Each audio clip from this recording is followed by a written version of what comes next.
요즘 다시 델타 바이러스 유행으로 전 국민이 지금 또 신음하고 있습니다. 이제 내일서부터는 수도권은 이제는 꼼짝없이 지금 아무것도 못하고 또 이 모든 지방도 지금 굉장히 긴장을 하고 있습니다. 특히 이것이 계속 지속되다 보니까 경제적인 어려움이 지금 우리에게 거의 현실이 되어 버리고 말았습니다. 어떤 경제적인 어려움, 또 우리가 갖고 있는 외로움, 여러 가지 고난, 어려움, 이 모든 것들이 지금 함께 뒤섞여서 이 가슴 아픈 소리로 진통하고 있는 것이 곳곳에서 지금 신음하고 있는 것을 보게 됩니다. 생각보다 많은 분들이 밖으로 표출하지 못하고 마음에 통곡하는 그런 신음을 하고 있는 것을 보게 됩니다.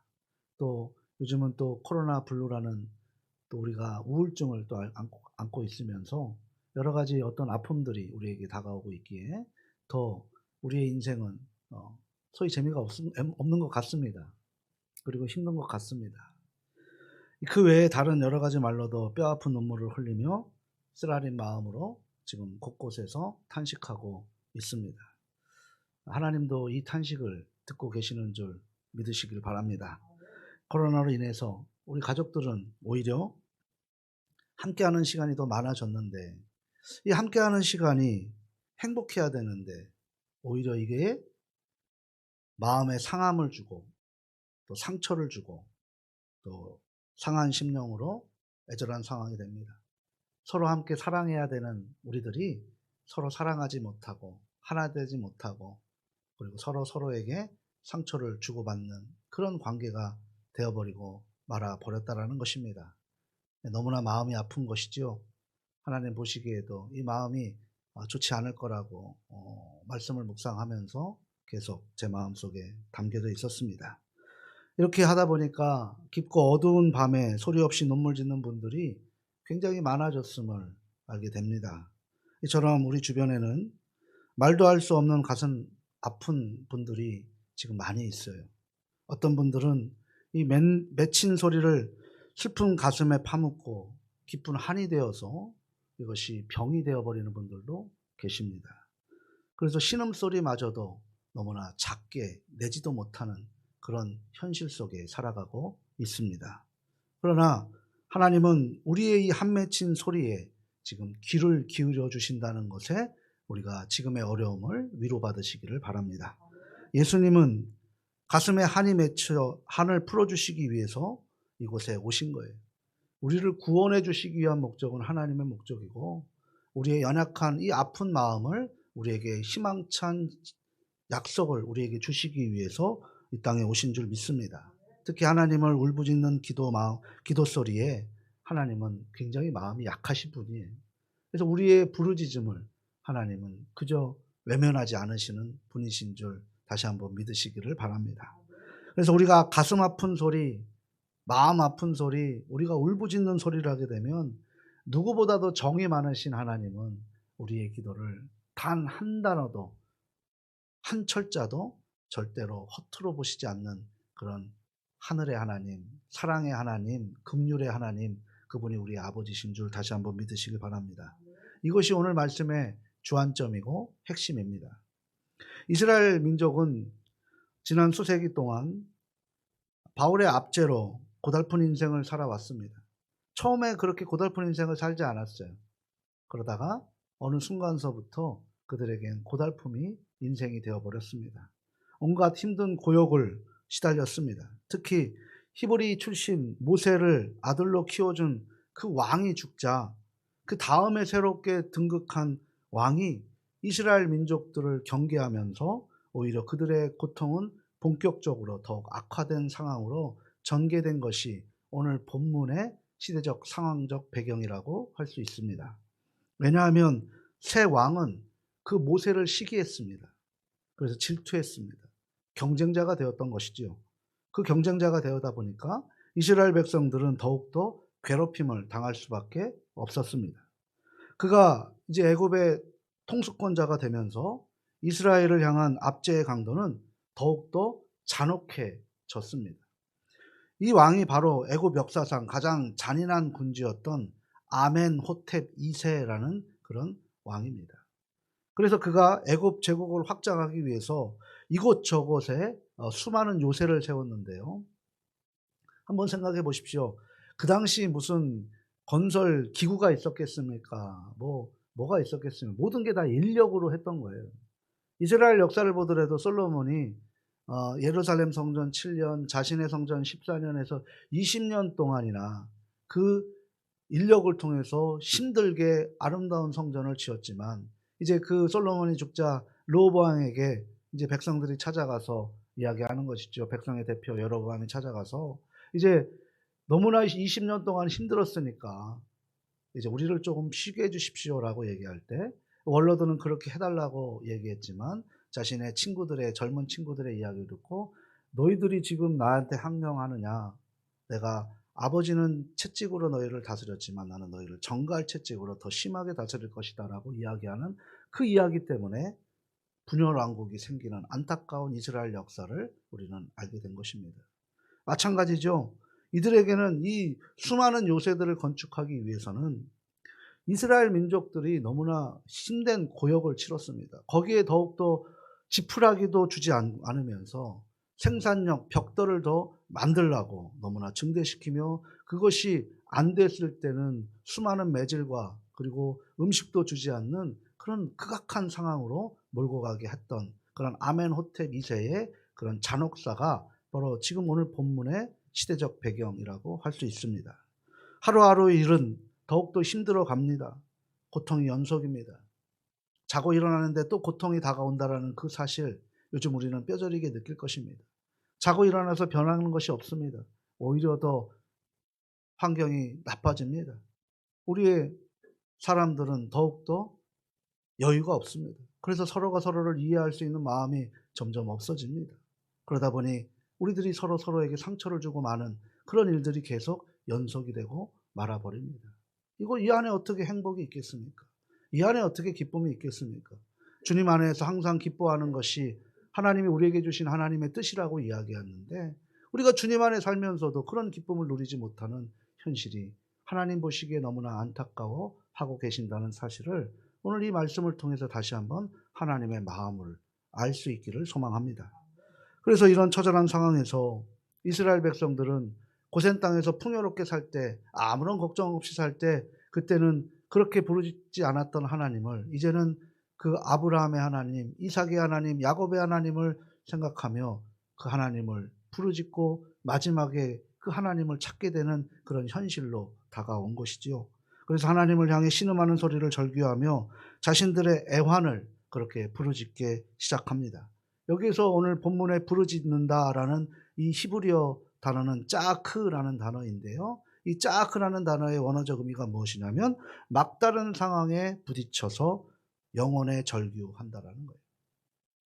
막다른 상황에 부딪혀 있는 영혼의 절규. 그러니까 우리가 부르짖을 수 있는 상황이, 하나님이 수많은 축복을 주셨을 때 그 축복에 감사하는 에베네셀의 축복으로 하나님 앞에 부르짖으며 감사하는 찬양의 고백이 넘쳐야 되는데 그러지 못한다라는 거예요. 그러다 보니 하나님을 찾을 수 있는 그런 상황을 하나님이 만들어 버리신다라는 것이죠. 막다른 상황에 있는 상황에서 영혼의 부르짖음, 바로 그것을, 그래서 기도는 바로 영혼의 부르짖음입니다. 상황이 해결되는 것이 기도가 아니라 우리의 영혼을 하나님께 올려드리는 부르짖음. 그 전제에는 하나님이 우리의 신음소리를 들으신다는 거예요. 그런데 우리는 한 가지 여기서 분명한 사실은, 이 사실을 아는, 이 진리를 아는 그리스도인들에게는 우리 인생에는 막다른 골목이 없습니다. 오히려 그 막다른 골목은 기도의 자리가 되는 거예요. 그래서 사면초가에 놓이고 어려움에 놓이고 우리가 힘듦에 놓이고 아픔에 놓이고 우리들에게 도저히 한 발도 내가 할 수 없는 그런 상황에 놓일 때 우리의 신음소리는 더욱더 소리질러 부르짖는 기도의 자리로 변한다는 것이죠. 이게 바로 성경이 알려주시는 희망의 메시지라고 할 수 있습니다. 죽음이라는 것, 세상 사람들은 끝이라고 생각하지만 그것을 윤회선을 통해서 다시 한번 살면 다시 살겠다, 그런 인생 살아가지만, 인생 아무리 풍족하게 살든 아무리 없이 살든 고해예요, 고해. 하나님은 우리에게 그런 인생을 또다시 우리에게 살게끔 하지 않으십니다. 그런 잔혹한 하나님이 아니세요. 이 땅에 한 번만 이 땅에 그 삶을 경험하면서 하나님의 은혜가 얼마나 큰 것인지를 알게 하시는 분이 하나님이시지, 우리에게 또다시 돌아가서 이제 부족하게 살고 가난하게 살았으니 다음 생에서는 뭐 부자로 살아라. 부자로 산다고 해서 부자들이 고민 안 합니까? 그러면 왜 부자가 자살하는 일들이 벌어집니까? 권력자가 왜 죽습니까? 이 땅의 삶은 다 고해라는 거예요. 한 번뿐인 인생, 그 죽음을 뒤안길로 하고 새로운 길을 열어줄 수 있는 그 키를 주신 분이, 바로 그 키가 되시는 분이 바로 예수 그리스도인 줄 믿습니다. 그래서 요한복음 14장 6절에 나는 길이요 진리요 생명이니 아버지께로 갈 수 있는 유일한 길은 바로 나 하나뿐이다라고 당당하게 이야기하셨던 에고 에이미라고 하는, 나는 하나님의 열쇠이다라고 이야기하는 것을 우리가 알게 된다라는 것입니다. 그러하기에 이 세상에서 우리가 기도할 수 있는 시간과 공간은 우리가 정해져 있는 것이 아니에요. 내가 힘들다 하면 상황을 초월하고 기도해야 되는 것입니다. 장소는 불문하는 것입니다. 오히려 더욱더 애절하고 절규하여 부르짖는 그곳이 기도 장소가 되는 것이고 하나님과의 소통의 시간이 되는 것인 줄 믿으시길 바랍니다. 그래서 성경을 잘 보시면 오직 부르짖어 기도하라는 이 하나님의 메시지가 성경에 약 3,000번 이상이나 그렇게 기록되어 있는 것을 보게 됩니다. 우리는 단순히 가슴에 한 맺힌 감정의 소리를 내기보다는 영혼의 신음소리로 부르짖어 하나님과 소통할 때 형통한 인생 되는 줄 다시 한번 말씀에 의해서 믿으시기를 소망합니다. 18세기 인디언의 헌신적인 성경의 선교에 불타던 열정을 품었던 그 브레이더느라는 그런 선교사가 있었습니다. 인디언 그에게 예수님을 전하기 위해서 열정을 불살랐는데 28세에 폐병에 걸려버리는 거예요. 18세기에 폐병이면 죽을 병입니다. 폐병에 걸려서 고통스러워서 선교를 할 수 있는 길이 막혀버린 거예요. 그리고 자신의 꿈이 깨어져 버립니다. 그런 상황에서도 그가 왜 지금까지 그 이름이 잊혀지지 않냐면 그는 기도하는 것을 절대로 놓치지 않았다라는 것입니다. 아무리 열악한 상황 속에서도 더 역동적인 신앙의 자세를 표명했습니다. 그가 나눈 어록이 있습니다. 그것이 뭐냐면 나에게 다른 길은 막을 수 있어도 기도하는 것은 막을 수 없다라는 것이 그 브레이너드의 선교사님이 했던 그런 어록이라고 할 수 있습니다. 내가 병들어 멕시코인들에게 선교를 가서 할 수는 없지만 내가 부르짖어 하나님께 기도하는 것을 막을 수 없다라는 것이 신앙 고백이었던 것입니다. 사랑하는 가족 여러분, 오늘도 하나님은 우리의 신음소리에 귀를 기울여 주시는 줄 믿습니다. 그래서 하나님께서 우리에게 계속 부르짖어 기도하라고 당부하시는 거예요. 그런데 여기서 한 가지 중요한 사실이 있습니다. 중보기도는 내가 기도할 때 그 기도가 나에게 임하는 거예요. 내가 기도하지 않으면 아무리 사랑하는 사람들이 기도한다고 하더라도 그 기도가 내 응답으로 되어지지 않는다는 사실입니다. 그래서 교회에서는 기도의 자리를 절대 놓치지 않는 거예요. 예배의 자리를 놓치지 않는 것입니다. 새벽을 깨우십시오. 그리고 수요 말씀을 우리가 다시 품으시길 바랍니다. 그것은 내가 목사가 좋아해서가 아니라 하나님과의 소통의 방법입니다. 금요 성령 치유 집회를 깨우십시오. 그것을 통해서 하나님과 기도하십시오. 그렇게 기도할 때 하나님은 우리에게 역사하시는 줄 다시 한번 믿으시기를 소망합니다. 이것은 제 바람도 있지만 하나님의 말씀인 줄 다시 한번 믿으시기를 바랍니다.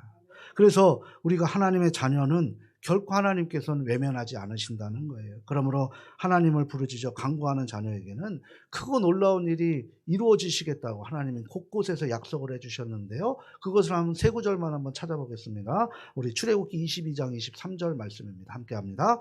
내가 만일 그들을 해롭게 하고 그들이 내게 부르짖으면 내가 반드시 그 부르짖음을 들으리라. 아멘. 부르짖음을 들어주신다는 것입니다. 또 예레미야 33장 3절 말씀, 너무나 유명한 말씀이죠. 우리 함께 합니다. 너는 내게 부르짖으라.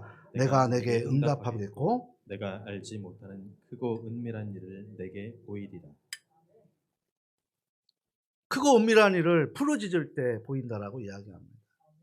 그리고 또 출애굽의 역사를 통해서 그들이 광야의 그 모든 길을 가고 나서 이스라엘 백성들이 하나님 앞에 감사를 올려드리는 기도가 민수기 20장 16절 상반절의 말씀인데요. 우리 한번 화면을 통해 같이 한번 읽어보도록 하겠습니다. 우리가 여호와께 부르짖었더니 우리 기도 소리를 들으시고 천사를 보내사 우리를 애굽에서 인도하여 내셨나이다. 아멘. 마찬가지로 하나님께서 오늘도 얼마든지 우리에게 천사를 보내주시고 성령을 보내주셔서 우리의 부르짖는 소리를 지금도 들어주시는 줄 믿습니다. 고통을 풀어주시고 한 맺힌 그 기도를 응답해 주시는 거예요. 영국 성공회의 캔터베리 대주교, 대단한 주교입니다. 그분 윌리엄 템플이라는 분이 다음과 같이 기도에 대해서 이렇게 말씀하고 있었어요. 내가 기도할 때 우연한 일이 발생한다. 그러나 내가 기도하지 않으면 그런 일이 발생하지 않는다. 이것은 무엇입니까? 내가 기도할 때 기적이 일어나는 거예요. 내가 기도하지 않으면 그 기적은 우연이라도 일어나지 않는다라는 것.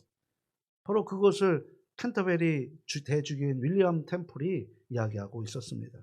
우리가 기도한 만큼 하나님의 신비도 우리 삶 가운데 일어날 줄 믿습니다. 지금은 기도할 때입니다. 지금은 부르짖을 때입니다. 이 어려운 때 바로 우리마저도 기도하지 않는다라면 이곳에 어떻게 하나님의 역사가 일어날 수 있겠습니까? 세상에 어떻게 하나님의 사랑이 전파될 수 있겠습니까? 기도하시길 바랍니다. 그것이 바로 구원받은 우리들의 의무이고 책무이고 하나님이 우리에게 구원을 주신 그런 은혜에 갚아나가는 보응인 줄 다시 한번 믿으시고 고백되시기를 소망합니다. 그래서 우리는 때때로 벼랑 끝에 서서 상황이 되면 전혀 생각하지도 못한 신비의 세계를 체험할 수 있는 것을 간증으로 많이 듣는 거예요. 근데 그 간증이 자랑거리가 되게 되면 이제 교만에 빠지는 것이죠. 간증은 나를 겸손하게 만드는 거예요. 간증이 내 돈벌이가 되게 되면 그것은 하나님의 영광을 가리는 일이 됩니다. 그래서 우리가 조심해야 되는 거예요. 겸손한 자리에서 나에게 주신 하나님, 그것이 자랑이 아니라 그것을 통해서 다른 사람들에게 희망이 되고 용기가 되고 길이 될 수 있는 돌파구가 되는 일이 벌어져야 되는 것이죠. 인생 위기의 깊은 수렁에 빠질수록 하나님이 날 수 있는 기회를 주신다는 사실을 다시 한번 역설적인 이 진리를 붙드시기를 바랍니다. 그러므로 우리가 절망 중에 있다고 해서 우리는 절대 좌절할 수 없는 거예요. 왜? 하나님의 진리를 알았으니까. 이 좌절할 때 좌절하지 마시고 기도하시기를 바랍니다. 기도할 때 하나님의 은혜를 체험해 주시는 줄 믿습니다. 그야말로 암담하게 막힌 사면초가에 놓였다 할지라도 우리는 여전히 하나님께 부르짖어 기도할 수 있는 그 은혜를 우리에게 주신 거예요. 그래서 오늘 하나님께서 이 애절하게 우리의 신음소리를 들으실 때 하나님은 어떻게 반응하시는지 우리가 말씀을 한 구절 한 구절 우리가 놓고 세 가지의 그 하나님의 마음을 알고 그 마음을 기뻐하시는 예배자가 다 될 수 있기를 주님의 이름으로 기원합니다. 첫 번째, 그럼 같이 한번 읽어보도록 하겠습니다. 우리의 애타는 신음소리를 들어주십니다. 얼마나 좋습니까? 우리 애타는 신음소리를 들어주신다는데 그것도 누가 들어주시는 거예요? 우리를 아시고 우리를 이끄시고 우리를 책임져 주시는 전지 전제 전능하신 하나님이 붙들어 주신다라는 것입니다. 자, 23절 말씀 같이 한번 읽어보도록 하겠습니다. 여러 해 후에 애굽 왕은 죽었고 이스라엘 자손은 고된 노동으로 말미암아 탄식하며 부르짖으니 그 고된 노동으로 말미암아 부르짖는 소리가 하나님께 상달된지라. 아멘. 우리의 신음소리에 하나님은 민감하십니다. 그래서 그 고통 소리를 들으신다라는 이 단어가 뭐냐면 히브리어로 샤마입니다. 샤마. 어디서 많이 들어보지 않았어요? 쉐마. 비슷하지 않습니까? 어근이 같은 거예요. 그러니까 우리의 신음소리를, 고통소리를 들으신다. 샤마라는 거예요. 그래서 그 샤마라는 뜻은 뭐냐면 주의 깊게 경청한다라는 것입니다. 주의 깊게 경청한다. 사랑이 없으면 절대 경청할 수 없습니다.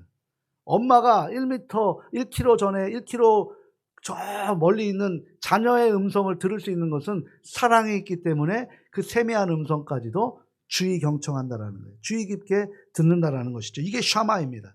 이와 연계된 어근으로 우리에게 생각나는 단어가 뭐 있죠? 쉐마, 이거 쉐마. 쉐마는 뭐예요?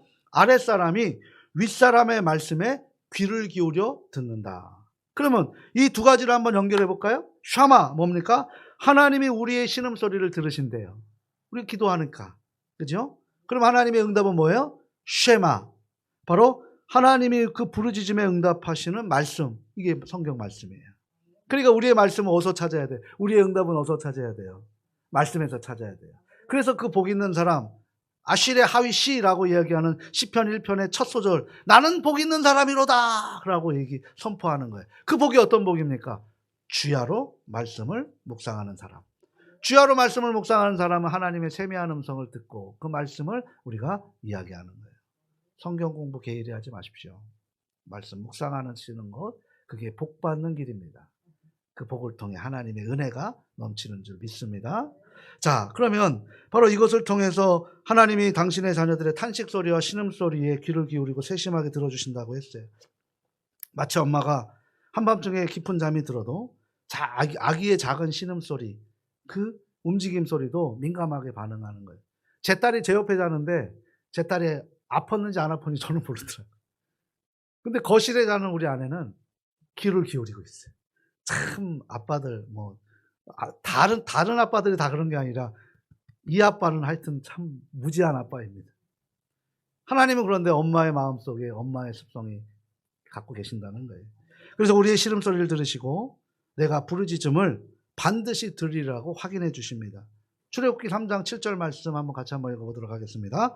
여호와께서 이르시되 내가 애굽에 있는 내 백성의 고통을 분명히 보고 그들이 감독자로 말미암아 부르짖음을 듣고 그 근심을 알고. 아멘. 또 출애굽기 6장 5절도 한번 봅니다. 이제 애굽 사람의 종으로 삼은 이스라엘 자손의 신음소리를 내가 듣고 나의 언약을 기억하노라. 아멘. 출애굽기 22장 23절 다시 한번 읽어볼까요? 내가 만일 그들을 해롭게 함으로 그들이 내게 부르짖으면 내가 반드시 그 부르짖음을 들으리라. 아멘. 하나님이 우리의 말씀을 들으신다 그래서 안 들으신다 그랬어요? 우리의 기도를 들으신다 그래서 안 들으신다 그랬어요? 들으신다 그랬어요. 들으신다는 것은 응답을 주신다는 것이죠. 이처럼 하나님이 고통 중에 부르심을 간구하기만 하면 우리에게 그 응답을 주시는데 그걸 몇 가지로 한번 정리를 한번 해봤습니다. 첫 번째 한번 볼까요? 함께 합니다. 우리가 부르짖는 그 순간에 주님은 내가 여기 있다 라고 말씀하십니다. 이사야 58장 9절 말씀 함께 합니다. 내가 부를 때에나 나 여호와가 응답하겠고 내가 부르짖을 때에 내가 여기 있다 하리라. 만일 내가 너희 중에서 멍에와 손가락질과 허망한 일을 제하여 버리고. 아멘. 두 번째 한번 하나님의 응답해 볼까요? 히스기야가 함께 합니다. 히스기야가 죽음의 문턱 앞에서 절규하며 부르짖었더니 주님은 내가 내 기도를 들었고 내 눈물을 보았노라 말씀하십니다. 열왕기하 20장 5절 말씀 확인합니다. 함께 합니다. 너는 돌아가서 내 백성의 주권자 히스기야에게 이르기를 왕의 조상 다윗의 하나님 여호와의 말씀이 내가 내 기도를 들었고 내 눈물을 보았노라. 내가 너를 낫게 하리니. 우리의 눈물 보신대요. 세 번째도 하나님이 어떻게 하시는지 볼까요? 함께 합니다. 느헤미야 9장 27절에서 28절에 미아의 기도 응답처럼 우리가 부르짖어 기도할 때 주님은 하늘에서 들으시고 큰 긍휼을 베풀어 주신다고 말씀하십니다. 들으시고 베풀어 주신다는 거예요. 긍휼을. 인애, 사랑 베풀어 주신다는 것이죠. 네 번째 하나님 어떻게 하시는가 한번 볼까요? 다윗의 간증처럼 내가 부르짖음에 주께서 나를 고치셨다라고 말씀하십니다. 이게 우리의 응답의 고백이 되는 거예요. 시편 30편 2절이 우리의 고백 되기를 바랍니다. 함께 합니다. 여호와 내 하나님이여 내가 주께 부르짖음에 나를 고치셨나이다. 아멘. 그러니까 우리가 고침받고 우리가 해결받으려면 어떻게 해야 돼요? 부르짖어야 돼요. 부르짖지 않으면 하나님이 기다리신다니까요. 그리고 응답 더디 온다고 우리가 원망불평해서 되겠습니까? 부르짖어야죠. 부르짖는 자리를 만드는데도 우리가 부르짖지 않는다라면 그건 하나님의 은혜의 직무유기라는 것입니다. 사랑하는 가족 여러분, 하나님은 우리의 신음소리에 귀를 기울이신 줄 믿습니다. 그리고 찾아와 주셔서 속삭여 주십니다. 그리고 우리를 살피시고 흘리는 눈물을 보시고 닦아주시고 큰 긍휼을 베풀어 주시고 우리의 난 상처와 아픔까지도 고쳐주시고 싸매주시는 그런 하늘의 하나님, 그 천상의 하나님이 우리 아버지이신 줄 이 시간 위로로 이 말씀이 우리에게 들려지시기를 소망합니다. 두 번째, 그럼 하나님의 어떤 음성으로 들려질까요? 함께 합니다.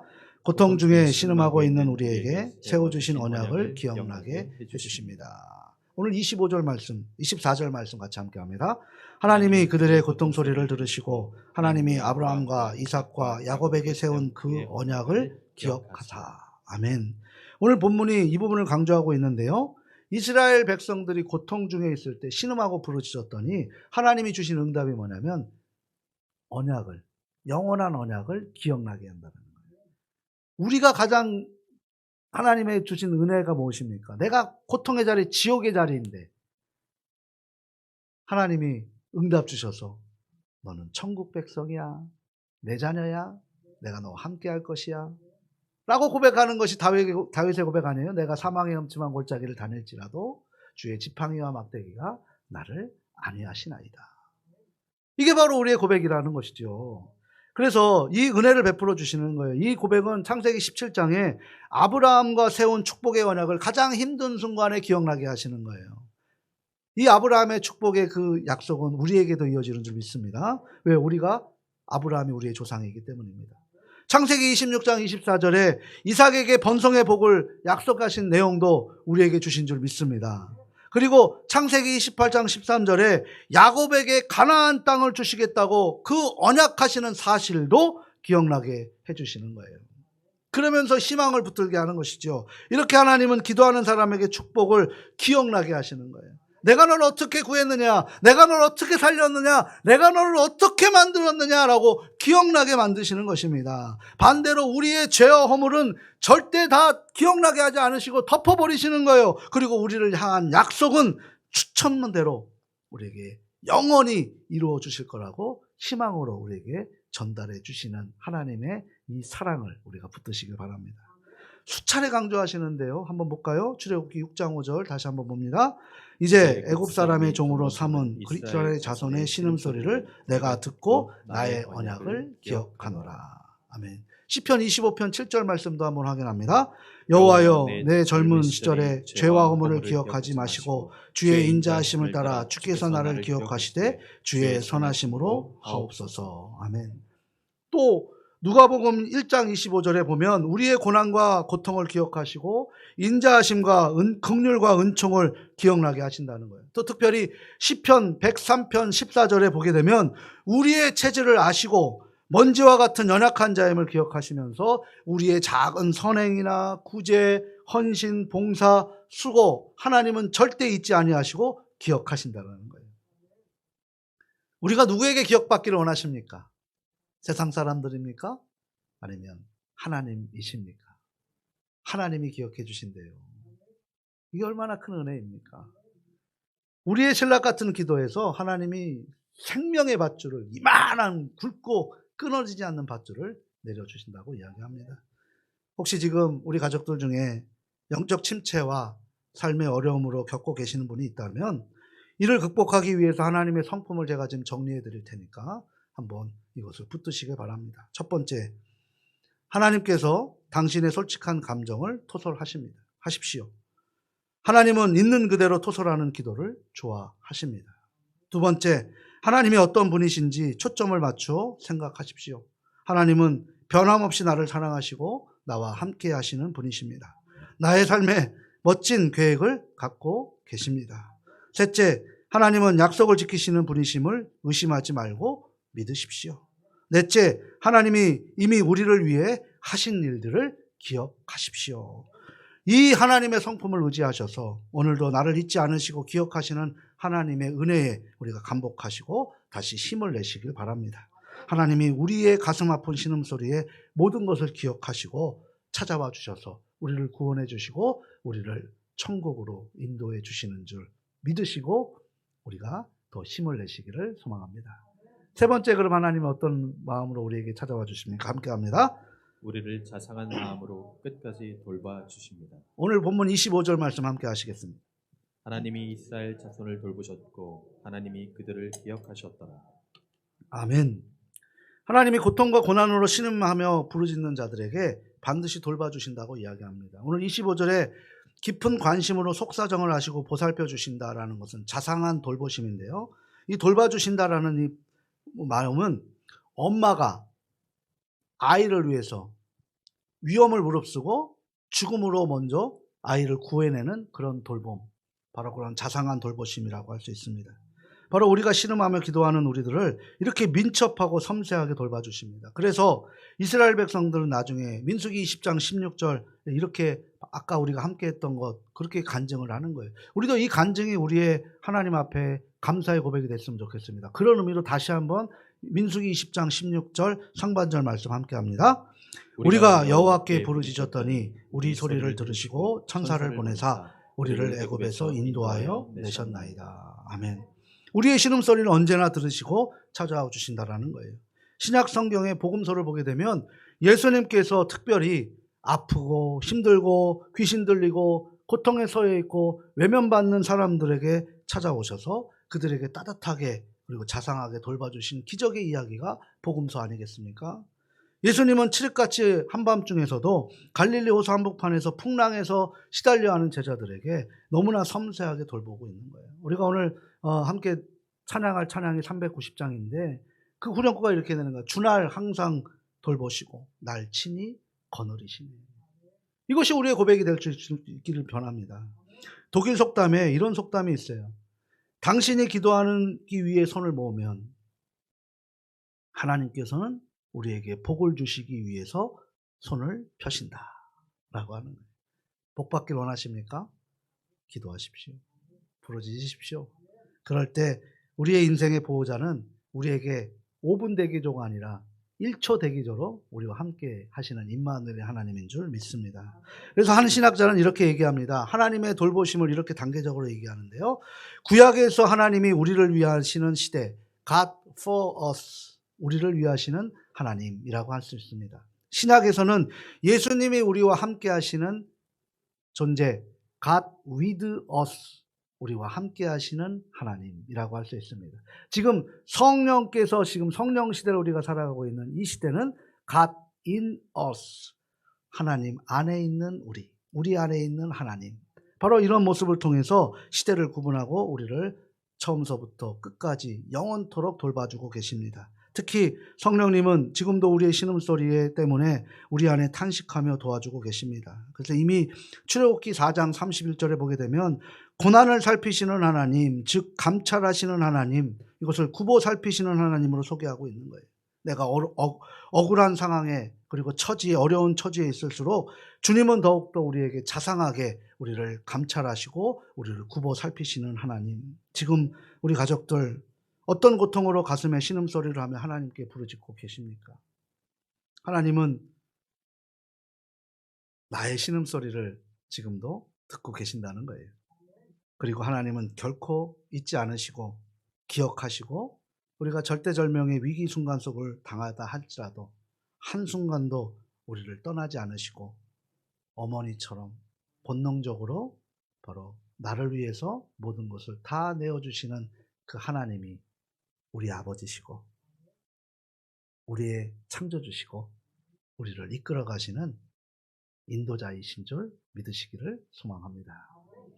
이스라엘 백성들이 나중에 이 고백을 통해서 하나님 앞에 영광 올려드리는 것이 신명기 26장 6절에서 9절 말씀인데요. 이 간증이 우리의 간증이 되었으면 좋겠습니다. 마지막으로 이 말씀이 내 고백이 될 수 있는 마음으로 우리가 함께 입술로 고백할 수 있기를 바랍니다. 함께 합니다. 애굽 사람이 우리를 학대하며 우리를 괴롭히며 우리에게 중노동을 시키므로 우리가 우리 조상의 하나님 여호와께 부르짖었더니 여호와께서 우리 음성을 들으시고 우리의 고통과 신고와 압제를 보시고 여호와께서 강한 손과 편팔과 큰 위엄과 이적과 기사라 우리를 애굽에서 인도하여 내시고 이곳으로 인도하사 이 땅 곧 젖과 꿀이 흐르는 땅을 주셨나이다. 아멘. 사랑하고 소중하고 존경하는 가족 여러분, 오늘 우리에게도 이런 놀라운 회복과 승리라 이어질 수 있기를 소원합니다.